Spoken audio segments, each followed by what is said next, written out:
Buen día, mi nombre es Martín Viso, soy médico cardiólogo del Hospital Centenario de Rosario y docente adscripto de la Cátedra de Cardiología de la Facultad de Ciencias Médicas.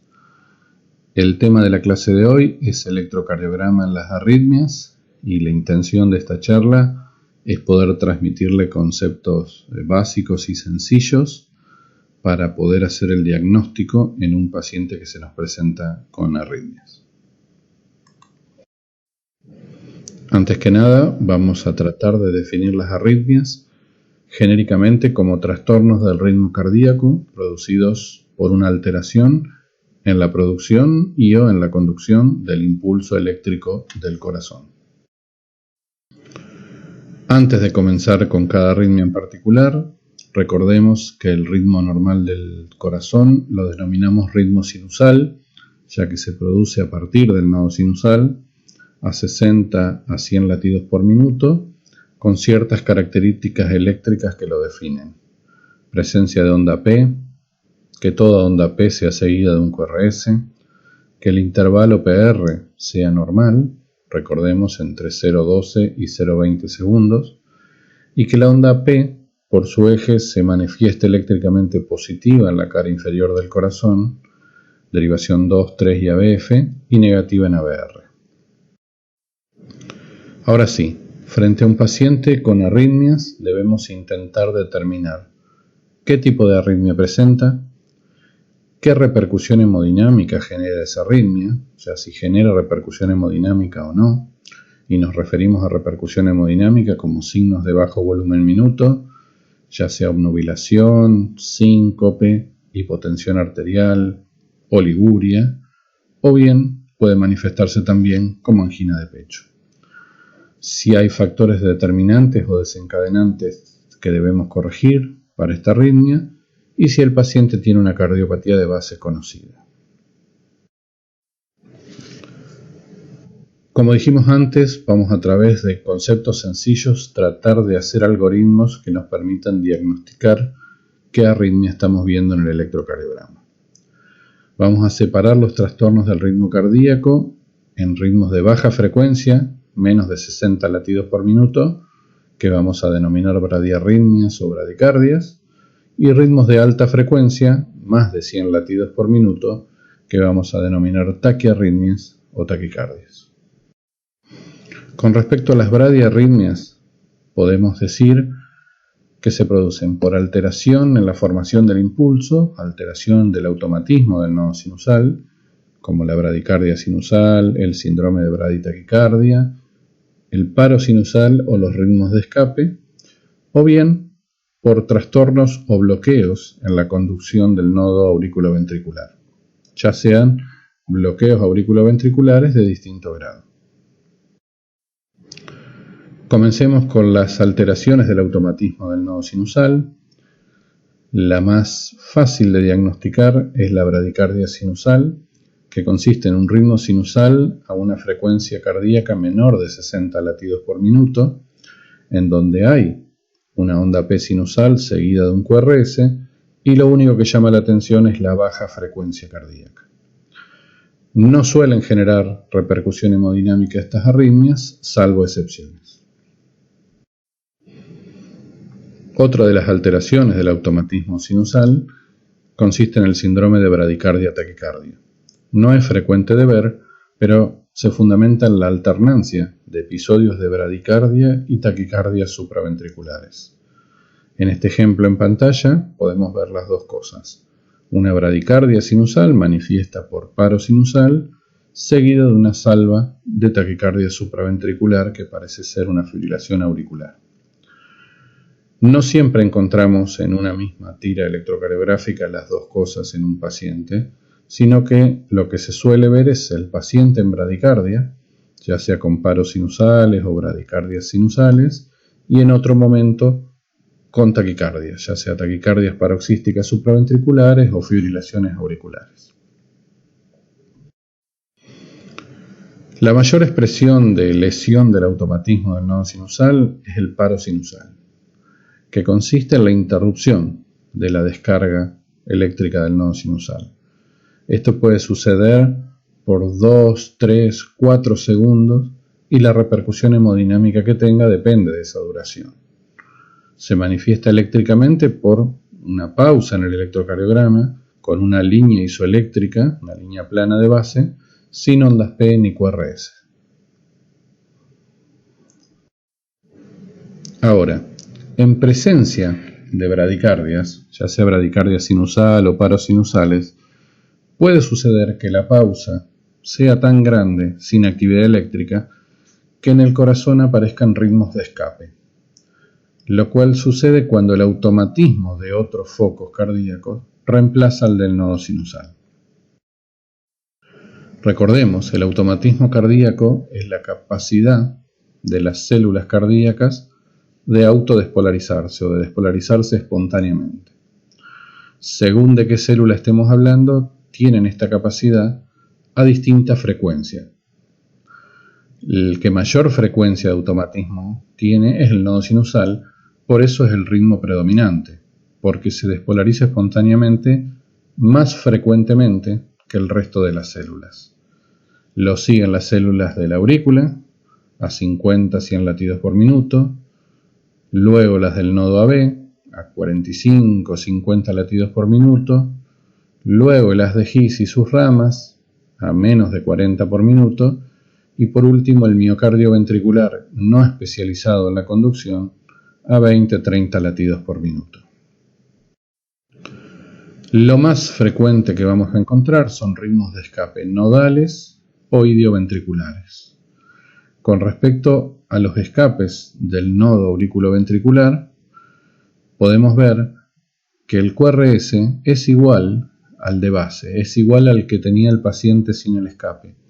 Angosto si era angosto y ancho si tenía bloqueo de rama, porque el impulso se genera en el nodo auriculoventricular y luego transcurre por el haz de His y las ramas normalmente. Por eso el QRS es igual al previo a 40-50 latidos por minuto y lo que no observamos en el electrocardiograma es onda P. Es un ritmo con QRS normales de baja frecuencia sin onda P. Como les decía, el QRS puede ser angosto si el paciente tenía QRS angosto o puede ser ancho si el paciente tenía un bloqueo de rama previo. Lo que nos va a llamar la atención en este tipo de ritmo es que no tiene onda P, la línea de base es plana y el QRS es igual al previo pero a una frecuencia baja, 40-50 latidos por minuto. Ya un escape más bajo dentro del ventrículo por células no especializadas, que se denomina escape idioventricular o ritmo de escape idioventricular, vamos a encontrar QRS anchos y aberrantes, distintos al que tenía de base el paciente, ya sea que tenga antes QRS angostos o bloqueo de rama. Este es un ritmo nuevo, que no conduce por vías normales, que se origina en el ventrículo y despolariza todo el ventrículo, pero desde otro lugar.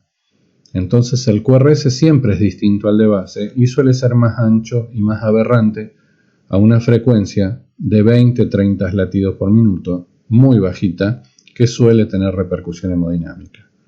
No alcanza esta frecuencia para mantener un volumen minuto cardíaco efectivo. Y lo que vamos a ver en el electrocardiograma es un ritmo regular, como venimos viendo hasta ahora, con una línea de base plana, sin onda P y con QRS anchos. Ahora, vamos a hablar de los trastornos de la conducción auriculoventricular, o sea, de los grados de bloqueo que puede presentar el nodo auriculoventricular. Recordemos que el nodo auriculoventricular genera un retardo de la conducción que viene de las aurículas hacia los ventrículos. Ese retardo lo podemos medir en el electrocardiograma como el intervalo PR, desde que comienza la onda P hasta que comienza el QRS, y mide entre 3 y 5 cuadraditos o entre 0,12 y 0,20 segundos, normalmente. La disfunción del nodo auriculoventricular puede ser de distinta severidad y se manifiesta como un retraso hasta la interrupción en la propagación del impulso de las aurículas a los ventrículos.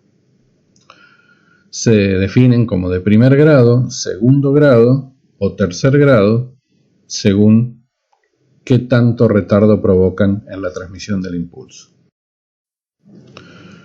Con respecto a los bloqueos auriculoventriculares de primer grado, podemos decir que es similar al ritmo sinusal normal, pero con un intervalo PR prolongado, mayor a 0,20 segundos, o sea, mayor a 5 cuadraditos del electrocardiograma.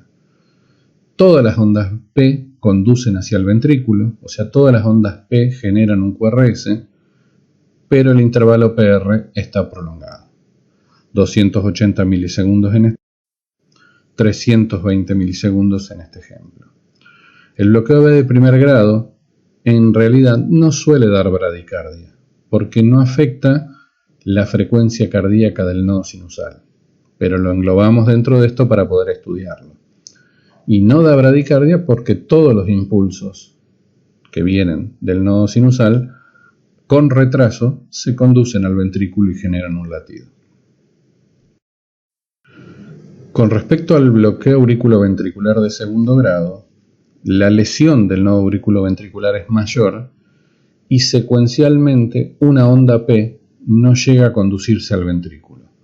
Llega hasta el nodo auriculoventricular y no pasa y no despolariza el ventrículo. Se los divide en dos tipos, de Movitz 1 tipo Wenckebach o Movitz 2. El Movitz 1 tipo Wenckebach sería de los de segundo grado la menor lesión del nodo AB que vamos a observar y consiste eléctricamente en intervalos PR que se prolongan hasta que una onda P no se conduce al ventrículo. Esto lo podemos interpretar como que el nodo AB se va fatigando o va haciéndose cada vez más difícil conducir el impulso al ventrículo, permite conducir uno al ventrículo, el siguiente lo conduce con un PR más largo, el siguiente ya no lo deja pasar y el ciclo comienza nuevamente. Fíjense en este electrocardiograma, de 3 ondas P, 2 se conducen y una no genera un QRS, pero la característica es que los intervalos PR se van prolongando hasta que una onda P no se conduce, no genera un QRS. Este es otro ejemplo en donde se ven 3 ondas P que conducen al ventrículo cada vez con un intervalo PR más largo, hasta que la cuarta directamente no pasa el nodo AB y no genera un QRS, no genera un latido. Este tipo de ritmos sí genera bradicardias, no muy marcadas, porque cada tanto el estímulo que venía del nodo sinusal no llega al ventrículo. Un grado mayor dentro del segundo grado se llama de Movitz 2, en donde secuencialmente, o sea, cada tanto, una onda P directamente no se conduce al ventrículo. Los intervalos PR en este caso son fijos y de tanto en tanto una onda P no pasa al ventrículo. Esto habla de un grado de lesión mayor. Acá no está el ejemplo de que se va fatigando, entre comillas, el nodo AB, sino que tiene cierto grado de lesión que en algunos momentos deja pasar estímulos y en otros no. Fíjense que en el ejemplo todos los intervalos PR son iguales y cada tanto una, en este caso también 2 ondas P, no se conducen al ventrículo. La bradicardia acá es mayor porque de todos los latidos que se producen en el ritmo sinusal, en el nodo sinusal, no llegan al ventrículo todos. Y dentro de los de segundo grado, la máxima expresión de lesión del nodo B se llama de Movitz 2 mayor o de alto grado y es cuando secuencialmente, pero en forma fija, una P no se conduce al ventrículo. De 2 ondas P solo pasa una, de 3 ondas P solo pasa una, y a esto se le llama bloqueo AB de segundo grado mayor, 2-1, 3-1, y cuantas menos estímulos pasen, mayor es la bradicardia. Fíjense en este ejemplo, tiene una bradicardia sinusal porque las ondas P ya van a baja frecuencia, y de 2 solo una genera un QRS, una genera un latido. Y como expresión de la lesión más grave del nodo auriculoventricular aparece el bloqueo auriculoventricular de tercer grado o bloqueo auriculoventricular completo. Y como su nombre lo indica, el nodo auriculoventricular no permite el paso del estímulo auricular hacia el ventrículo. O sea, no genera latido ventricular. Entonces, lo que vamos a ver en el electrocardiograma es que la actividad auricular, las ondas P, se hallan disociadas completamente de la actividad ventricular, que serían los complejos QRS. Si las ondas P no pasan al ventrículo, no franquean el nodo AB y despolarizan el ventrículo, lo que se produce es un ritmo de escape, como habíamos visto antes, que puede ser en el nodo auriculoventricular o en el ventrículo, un ritmo de escape nodal o idioventricular. Entonces lo que estamos viendo en el electrocardiograma es que las ondas P siguen su ritmo pero no pasan al ventrículo y los QRS siguen su ritmo independientemente y son los que generan el latido. Fíjense en este ejemplo, la frecuencia de las ondas P es muy alta, pero la de los QRS es muy baja. Esto suele generar repercusión hemodinámica porque estamos hablando de un escape ventricular a 30 latidos por minuto, 20, 35, que no alcanzan a elevar la presión arterial. Para poder determinar esto en un electrocardiograma realmente hay que mirarlo bien y ver que estas ondas P no conducen al ventrículo. Si bien la onda P está delante del QRS, si ustedes lo siguen van a ver que hay ondas P dentro del QRS, dentro de las ondas T, y que van totalmente separadas la actividad supraventricular de la ventricular. Esto lo traje para que vean que consiste en un ritmo de escape. En este escape es angosto, ¿sí? Y de mejor frecuencia que el anterior, porque es un escape que se origina en el nodo auriculoventricular. El mismo nodo auriculoventricular que no deja pasar el estímulo de la aurícula al ventrículo, conserva su automatismo y descarga automáticamente a una frecuencia baja, 40 latidos por minuto, conduce por las vías normales y despolariza el ventrículo. Por eso el QRS es angosto y la frecuencia es mejor. Fíjense cómo se observan las ondas P dentro del QRS, dentro del segmento ST y dentro de la onda T. Porque si uno las pudiera separar, vería que las ondas P van por un lado y los QRS van por otro lado. Esto sería un bloqueo AB completo con un ritmo de escape nodal. Y este es el primer ejemplo que les daba. Este es un escape idioventricular. El QRS es ancho, la frecuencia cardíaca es menor, cercana a los 30 latidos por minuto.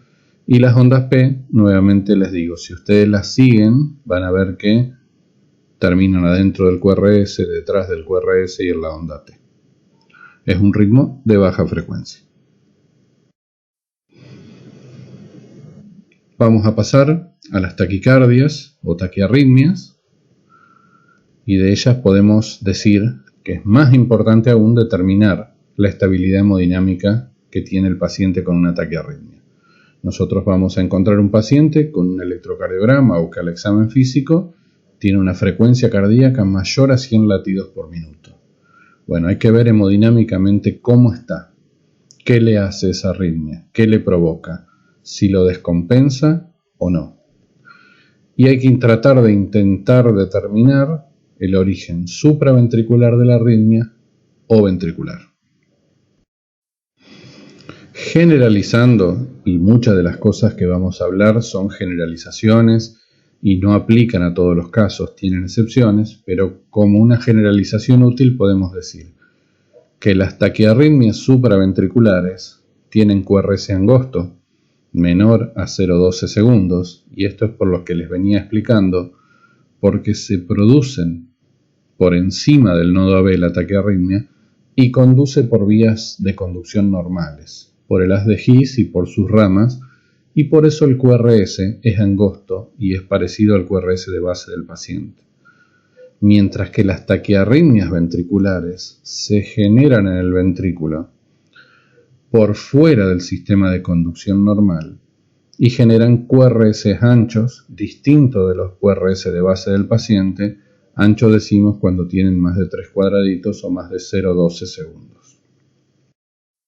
Una de las excepciones que yo nombraba antes es, por ejemplo, en un paciente que tiene un bloqueo de rama previo, pongamos un bloqueo de rama derecha, y hace una taquiarritmia supraventricular, va a tener una taquiarritmia supraventricular con QRS ancho, pero ese QRS es igual al previo. Si uno dispone de un electrocardiograma previo, esto lo va a poder objetivar. Es el mismo QRS que tenía, pero con una frecuencia distinta, porque está cursando una arritmia. Ahora, si uno no tiene un electrocardiograma previo del paciente, el QRS es ancho y la taquiarritmia parece ventricular.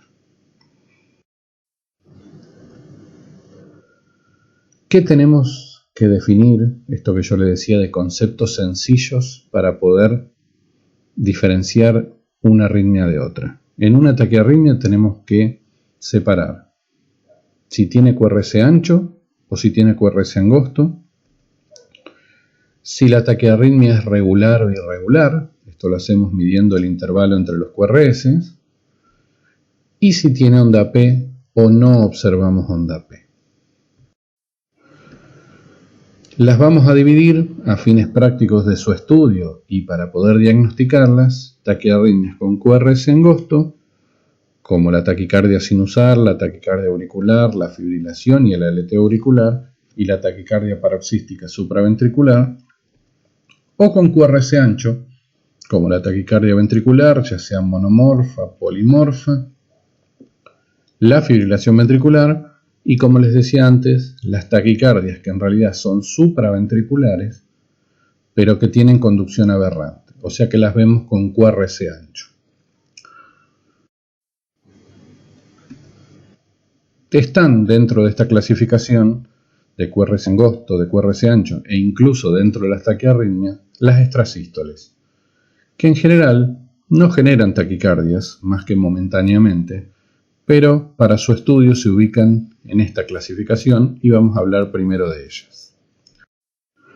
Las extrasístoles supraventriculares, que van a ver o se van a manifestar con QRS angosto, son latidos ectópicos originados en las aurículas o en el nodo auriculoventricular, que pueden tener onda P o no en el electrocardiograma, que se anticipan al latido siguiente.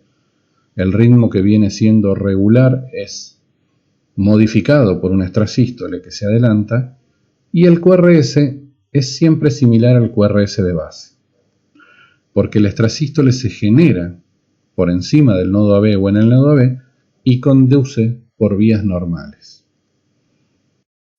Mientras que las extrasístoles ventriculares nacen en el ventrículo, son latidos ectópicos que se generan en el ventrículo, que se anticipan al latido siguiente, pero son de QRS ancho, distintos, muy distintos al latido de base, y no tienen onda P porque no vienen de la parte auricular. Ambas, las supraventriculares y las ventriculares, pueden presentarse en forma aislada, como vieron en los ejemplos previos, o bien en formas repetitivas. Cuando encontramos dos juntas, se llaman duplas, que pueden ser supraventriculares, como en el ejemplo de arriba. Fíjense que las de arriba son angostas y son iguales al complejo de base, o duplas ventriculares, como en el ejemplo de abajo, que son dos extrasístoles juntas muy distintas del QRS de base. O bien, esta forma repetitiva puede ser que en el ciclo cardíaco se repitan cada tanto. Bigeminia se llama cuando tenemos un latido normal y una extrasístole, un latido normal y una extrasístole, y pueden ser supraventriculares con un QRS muy similar al de base, y en el ejemplo se ve hasta la onda P, o ventriculares con un QRS mucho más ancho y distinto al de base, bigeminado, un latido normal, una extrasístole. Si se producen dos latidos normales, una extrasístole, nuevamente dos latidos normales, una extrasístole, esto se denomina trigeminia, pueden ser supraventriculares o ventriculares con las características ya vistas, y pueden aparecer cuadrigeminadas también, tres latidos normales, una extrasístole. Ahora sí, con respecto a las taquicardias o a las taquiarritmias con QRS angosto, vamos a comenzar con la taquicardia sinusal, que de la misma manera que la bradicardia sinusal es la más fácil de diagnosticar, no genera repercusión hemodinámica, es más, la taquicardia sinusal siempre es una respuesta a un estímulo, a un estrés, a un ejercicio o una situación del cuerpo, y consiste en el ritmo sinusal normal, pero a una frecuencia mayor a 100 latidos por minuto.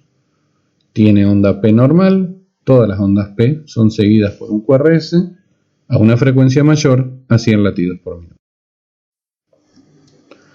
Las taquicardias auriculares, como su nombre lo dice, es un ritmo que nace en las aurículas, no en el nodo sinusal. Genera una onda P que despolariza aurículas, pasa por el nodo AB y despolariza ventrículos, pero estas ondas P no son sinusales, no cumplen los criterios que vimos antes de la onda P sinusal y tienen una frecuencia obviamente mayor a 100 latidos por minuto.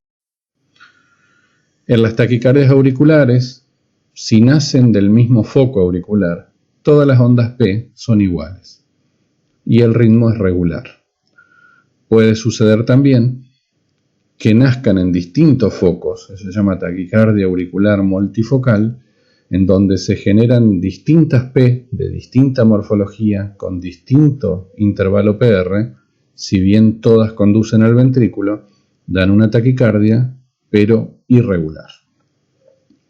Fíjense en el electrocardiograma de arriba de las ondas P iguales, que se ve 3 latidos de taquicardia auricular, un latido sinusal, positivo en ABF, la onda P, y luego toda una salva de taquicardia auricular con una onda P negativa en ABF. La diferencia con una taquicardia sinusal es que la morfología de la onda P implica que no sea sinusal, que nació en otro lado. Mientras que en el ejemplo de abajo, todas las ondas P son distintas con distinto PR y por eso la taquicardia es irregular. Una arritmia muy importante en la práctica clínica es la fibrilación auricular. Esta es muy frecuente, es una arritmia rápida en general que genera a veces repercusión hemodinámica y es bastante común de encontrar. La fibrilación auricular se produce por microcircuitos en la aurícula reentrantes muy chiquitos que generan ondas F minúscula a una frecuencia de 400-700 por minuto. Son muchos circuitos que reemplazan al nodo sinusal, muchos circuitos disparándole estímulos al nodo auriculoventricular. El nodo auriculoventricular, como puede, deja pasar entre 100 a 200 de esos impulsos al ventrículo, que son la frecuencia que va a tener la arritmia. Una característica es como el bombardeo al nodo auriculoventricular es muy grande, el nodo auriculoventricular deja pasar estos impulsos de manera irregular. Es una taquiarritmia irregular. Y depende del grado de bloqueo que ponga el nodo auriculoventricular, es la frecuencia que va a tener esta arritmia. El concepto que tenemos que tener de esta arritmia es que la fibrilación auricular, como característica, no tiene onda P, tiene una tremulación de la línea de base. La línea de base no es plana isoeléctrica, sino que tiembla, tiene una tremulación o una fibrilación. No se define una onda P en particular, está toda tremulada la línea de base y el ritmo es irregular. Se dice que es irregularmente irregular, ¿sí? Si uno lo mide, esto lo va a encontrar en todos los latidos. Cuanto mayor es la frecuencia, ¿sí?, más regular nos va a parecer la arritmia. Pero si uno mide el intervalo entre los QRS, vamos a encontrar que es irregular. Este ejemplo es a 120 latidos por minuto. Y acá tenemos otro a 160 latidos por minuto. Si uno lo ve a simple vista, le puede parecer que es regular. Pero cuando uno mide los latidos, ve que el intervalo entre uno y otro no siempre es el mismo y que en el fondo es irregular.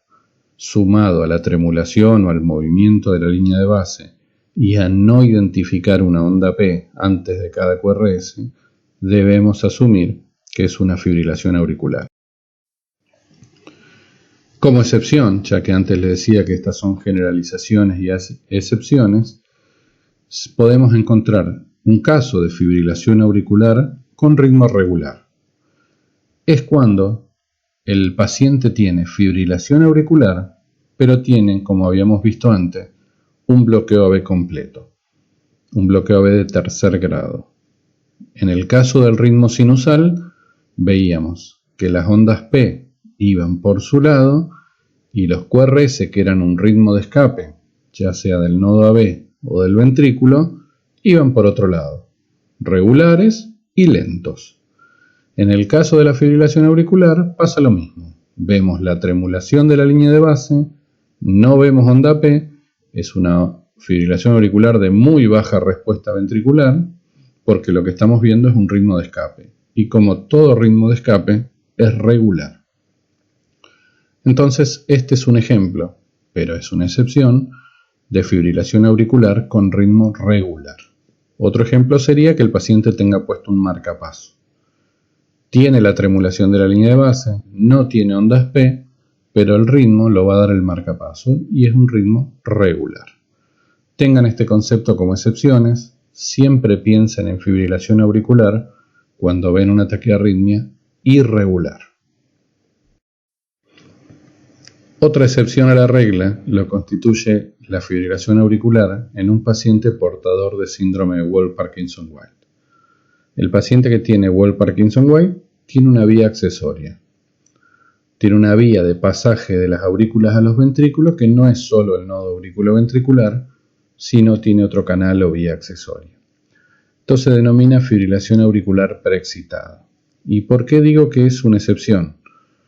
Porque hasta ahora veníamos describiendo la fibrilación auricular dentro de las taquiarritmias con QRS angosto, que es la generalidad de los casos, porque una vez que la fibrilación auricular franquea el nodo AB, conduce por vías normales y salvo que el paciente haya tenido un bloqueo de rama, tiene QRS angosto. En el caso de la preexcitación o de la vía accesoria que conduce de aurícula a ventrículo, que se llama conducción anterógrada, la FA, la fibrilación auricular, puede pasar a través del nodo auriculoventricular y a través de la vía accesoria al ventrículo. Es más, la vía accesoria tiene un periodo refractario más corto que el del nodo auriculoventricular y deja pasar más estímulos. Vamos a tener una taquiarritmia irregular con una frecuencia muy alta, 180, 200 latidos por minuto, porque pasan más estímulos, y que va a alternar QRS angostos que pasaron por el nodo AB con QRS anchos que pasaron por la vía accesoria. Siempre que tengan una arritmia irregular con QRS angosto, piensen en fibrilación auricular, pero tengan presente que también puede ser con QRS ancho y que puede deberse a esto, a una vía accesoria, y hay que hacer el diagnóstico diferencial con arritmias con QRS ancho, con arritmias ventriculares. Este es un electro completo de una fibrilación auricular preexcitada que pasa a través del nodo AB y de la vía accesoria. Voy a volver sobre esto cuando hable de taquicardias ventriculares polimorfas. Tengan presente que lo que estamos analizando es de más sencillo a más complejo, una taquiarritmia con QRS ancho en este caso, irregular, pero que alterna QRS angosto con QRS ancho. Eso los tiene que hacer pensar irregular, con QRS angosto y QRS ancho, en fibrilación auricular preexcitada. En este caso no se puede ver la línea de base ni la onda P porque la arritmia es muy rápida. Y es una excepción a la fibrilación auricular convencional con QRS angosto. Otra arritmia muy frecuente, muy emparentada con la fibrilación auricular, es el aleteo auricular.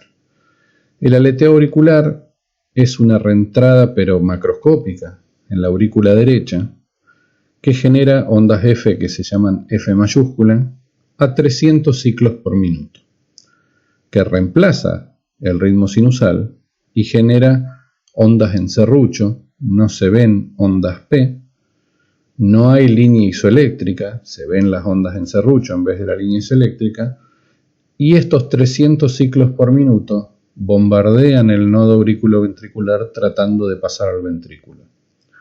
En este caso, como es una frecuencia más aceptable, en la fibrilación auricular estábamos hablando de 700 impulsos tratando de pasar, acá como son 300, el nodo auriculoventricular, distinto en cada persona, deja pasar un impulso cada 2, un impulso cada 3, un impulso cada 4, según su capacidad de conducir.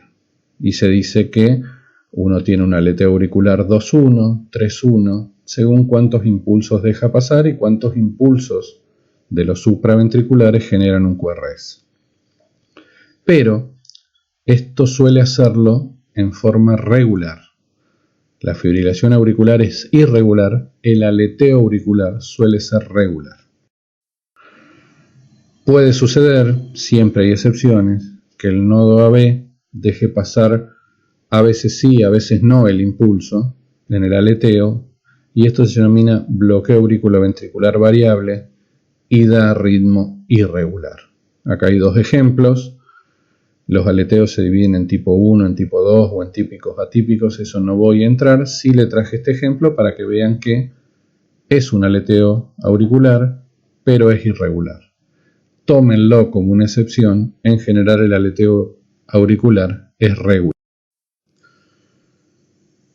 Siempre que hablamos de ver cuestiones supraventriculares, ondas P, ondas auriculares, ondas en serrucho de aleteo, la tremulación de la línea de base en la fibrilación auricular, donde mejor se expresan estas cosas es en la cara inferior de 2, de 3 ABF y en derivación B1. Siempre vayan a buscar ahí cuando quieran ver cómo es la P, cómo son las F, si tiene el serrucho, si no lo tiene. Acá yo se los marqué. Esto es lo que se llama la onda en serrucho. Cada onda de esa es una F mayúscula, se llama. Es el circuito que hace la reentrada en la aurícula. Cada vuelta que da genera una onda F en serrucho. Este es un aleteo, el de este ejemplo, con bloqueo AB variable, también irregular. Lo traje porque, como es de baja frecuencia, dejan ver muy bien la onda en serrucho. Y fíjense que las derivaciones donde está marcada es de 2, de 3 ABF y B1. En general, el aleteo tiene ritmo regular. Cuando de los 300 deja pasar la mitad, de cada 2 deja pasar 1 el nodo AB, la frecuencia cardíaca, los QRS van a ir a 150, y esto es lo más frecuente de ver. Cuando ustedes vean una taquiarritmia con QRS angosto que suponen supraventricular, que va a 150 clavado por minuto, piensen que es un aleteo auricular. Esto es lo más frecuente, encontrarlo a 150, regular, con QRS angosto. No siempre se ven tan bien las ondas en serrucho, porque cuando uno las ve ya hace el diagnóstico, pero sí 150 justos, piensen en aleteo auricular. Si deja pasar uno de cada 3 impulsos, la frecuencia va a ser 100 por minuto, y si deja pasar uno de cada 4, la frecuencia va a ser 75. Cuanto menor es la frecuencia, mejor se ven las ondas en serrucho. Recuerden, lo más frecuente es que sea rápido, que sea 150.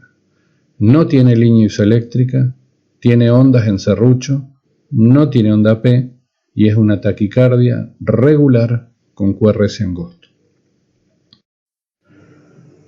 Por último de esta parte, la denominada taquicardia paroxística supraventricular. Esto se debe a un impulso, uno de los tantos impulsos que nace en el nodo sinusal y se conduce al ventrículo.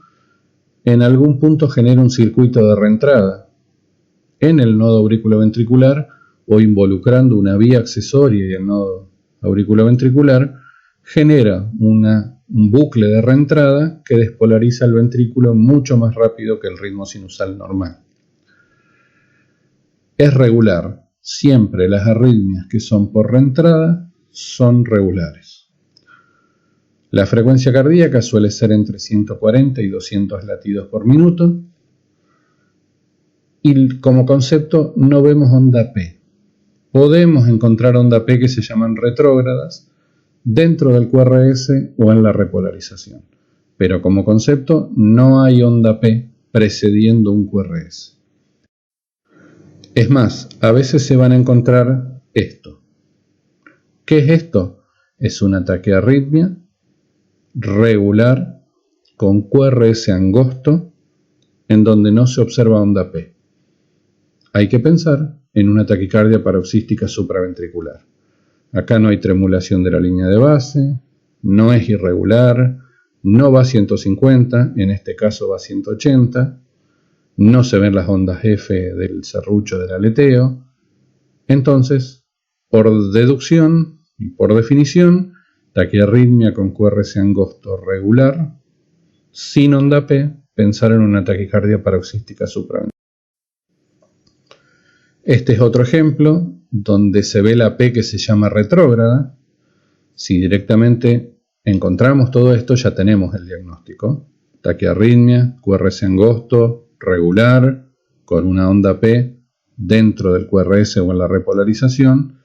Es la onda P que sucede cuando la activación que va al ventrículo también vuelve hacia la aurícula.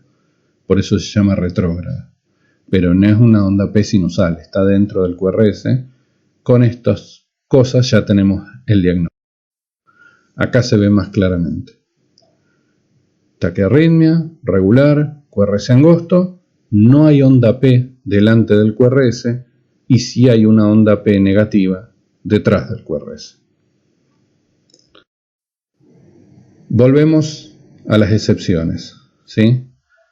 La taquicardia paroxística supraventricular, como yo les decía, puede generarse por una reentrada en el nodo AB o por una reentrada que involucre el nodo AB y una vía accesoria.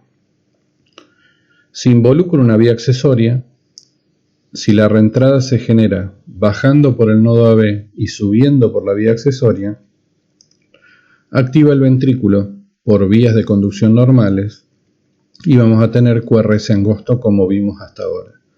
Esto se denomina conducción ortodrómica. Baja por el nodo AB, sube por la vía accesoria y en el camino activa el ventrículo, por el haz de His y sus ramas. Otra variante es la conducción antidrómica, que es lo mismo que yo les decía de la FA preexcitada. El estímulo supraventricular baja por la vía accesoria y sube por las vías normales y por el nodo AB. Activa el ventrículo por caminos no habituales, no especializados, digamos, ¿sí? No por el His-Purkinje, sino por la vía accesoria y da QRS ancho.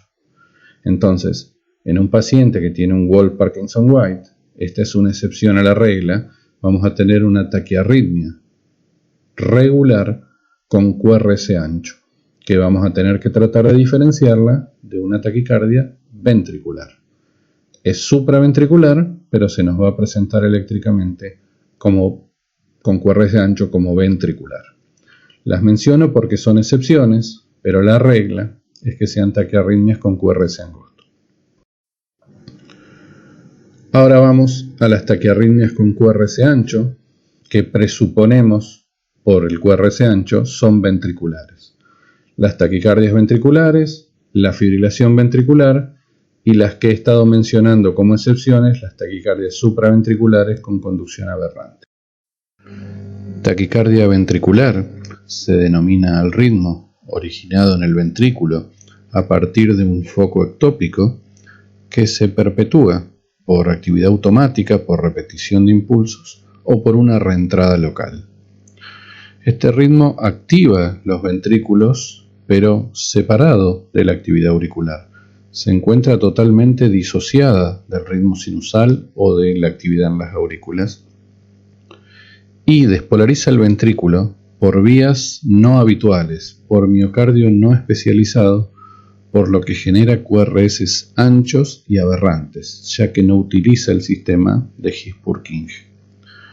Como concepto, las taquicardias ventriculares, si son sostenidas, ponen en riesgo la vida del paciente.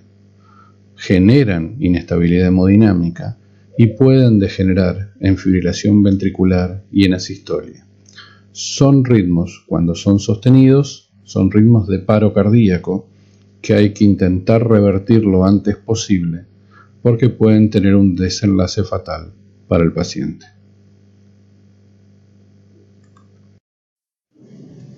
Las podemos dividir en monomorfas, si los QRS dentro de la taquicardia son iguales, suelen ser por reentrada, o polimorfas si hay más de un foco que dispara latidos o más de una reentrada y los QRS son distintos. A su vez, pueden ser sostenidas cuando duran más de 30 segundos o no sostenidas cuando su duración es de 3 latidos o más, pero de menos de 30 segundos. Para que tengan noción, un electrocardiograma habitual hecho en forma automática por el electrocardiógrafo dura más o menos un minuto. Comencemos con las taquicardias ventriculares monomorfas. Las taquicardias monomorfas son regulares, en general por reentrada, y en este caso vamos a hablar primero de las no sostenidas. En el ejemplo del electrocardiograma de arriba, 3 latidos, fíjense los QRS son iguales. En el ejemplo de abajo, 4 latidos. 3 o más latidos ventriculares, o sea, 3 o más extrasístoles en este caso, se considera una taquicardia ventricular.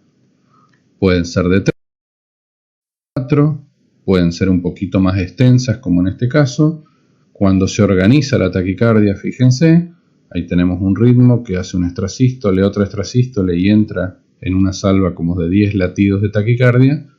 Es no sostenida, pero todos los QRS se ven iguales. Es monomorfa no sostenida.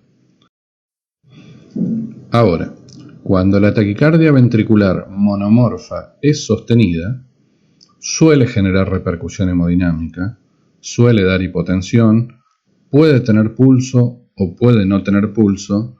Siempre las taquicardias ventriculares hay que intentar revertirlas lo antes posible, porque pueden poner en peligro la vida. Fíjense, taquiarritmia, QRS ancho, regular, hay que pensar que es una taquicardia ventricular monomorfa sostenida. Este es otro ejemplo de un electrocardiograma completo, regular, QRS ancho, alta frecuencia. Como hemos descrito previamente, hay excepciones, y las taquiarritmias que se presentan regulares con QRS ancho no siempre son taquicardias ventriculares monomorfas sostenidas. Hay diagnósticos diferenciales a tener en cuenta, que en general son taquicardias supraventriculares que conducen en forma aberrante al ventrículo y generan QRS ancho. Uno de estos casos son las arritmias supraventriculares, como la taquicardia paroxística supraventricular o el aleteo auricular regular, que genera bloqueo de rama por la alta frecuencia cardíaca. Una de las ramas de las de His, en general la rama derecha, se bloquea a altas frecuencias cardíacas por encima de 140, no tolera la alta frecuencia, se bloquea y se genera un QRS ancho. Como la taquiarritmia supraventricular era regular, lo que era una taquiarritmia con QRS angosto se transforma en una taquiarritmia regular con QRS ancho y nos plantea el diagnóstico diferencial. Otra situación parecida es una taquiarritmia supraventricular regular, como la taquicardia paroxística, en un paciente con Wall-Parkinson-White con conducción anterógrada por la vía accesoria. Lo mismo que les decía yo, en el circuito de la taquicardia paroxística que baja por el nodo AB y sube por la vía accesoria, puede hacer el camino inverso antidrómico, bajar por la vía accesoria y subir del ventrículo por el nodo AB, en donde la taquicardia supraventricular que tendría QRS angosto, en este caso tiene QRS ancho. Y un tercer caso que no está citado acá en la diapositiva es en un paciente que tiene un bloqueo de rama previo, una taquiarritmia supraventricular regular como la TPS o como el aleteo regular puede dar una taquiarritmia regular con QRS ancho que ya era previo, pero que si no tenemos un electro del paciente no lo podemos saber.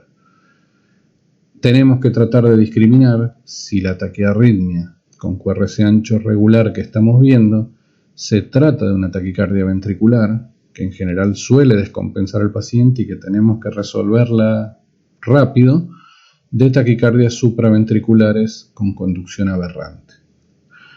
Siempre debemos pensar que es una taquicardia ventricular, sobre todo si el paciente tiene antecedentes cardíacos. Y debemos tratarla como una taquicardia ventricular y tratar de resolverla.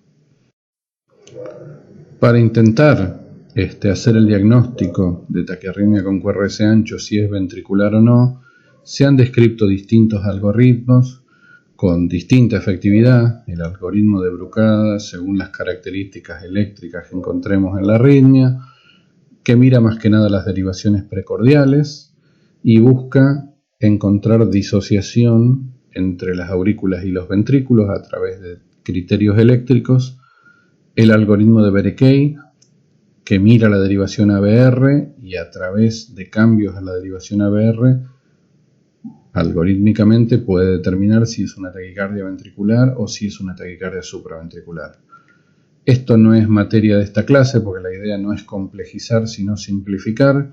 Sepan que existen estos algoritmos, pero frente a una taquiarritmia con QRS ancho regular, sobre todo si descompensa al paciente, pensemos que es una taquicardia ventricular y que tenemos que resolverla rápidamente. Con respecto a las taquicardias ventriculares polimorfas que mencioné antes con QRS distintos de distinta morfología, suelen ser irregulares. Pueden ser no sostenidas. Esta es una taquicardia muy inestable porque degenera en ritmos peores y porque suele no tener pulso, es un ritmo de paro, muy peligroso para el paciente y que no tarda mucho tiempo en evolucionar, como les decía, a fibrilación ventricular o a sistolia. En este caso les muestro versiones no sostenidas de 10 a 20 latidos. Fíjense que los QRS son distintos, tanto en el electro de arriba como en el de abajo. O bien pueden ser sostenidas. Si ustedes miden de uno a otro QRS, van a ver que el ritmo, como los QRS son distintos, termina siendo irregular. La máxima expresión de este tipo de taquicardias es la que se denomina torsión de punta, que es una taquicardia asociada al QT largo. Se llama taquicardia helicoidal y solo lo traigo como un detalle para que lo vean. Se llama helicoidal porque parece que la taquicardia cambiara sobre su eje. Fíjense, inicia con QRS positivos, en el medio se hace isoeléctrica y luego pasa a tener QRS negativos. Esta no difiere de las otras taquicardias polimorfas, las traje solo para que la vean. En este caso también hay excepciones, ya las nombré antes, ahora la vamos a traer. No todas las taquicardias con QRS ancho irregulares son taquicardias ventriculares polimorfas. Un diagnóstico diferencial es el que mencionamos antes, la fibrilación auricular que por una vía accesoria de Wolff-Parkinson-White conduce por el nodo AB y por la vía accesoria al ventrículo. Recuerden que la fibrilación auricular es irregular y que la teníamos dentro de las arritmias de QRS angosto, pero que si conduce por una vía accesoria vamos a ver QRS ancho. A diferencia de la TB polimorfa, la fibrilación auricular preexcitada, uno hace el diagnóstico por la irregularidad que presenta, que es mucho mayor que la de la TB polimorfa, pero sobre todo porque coexisten complejos QRS angostos con complejos QRS ancho.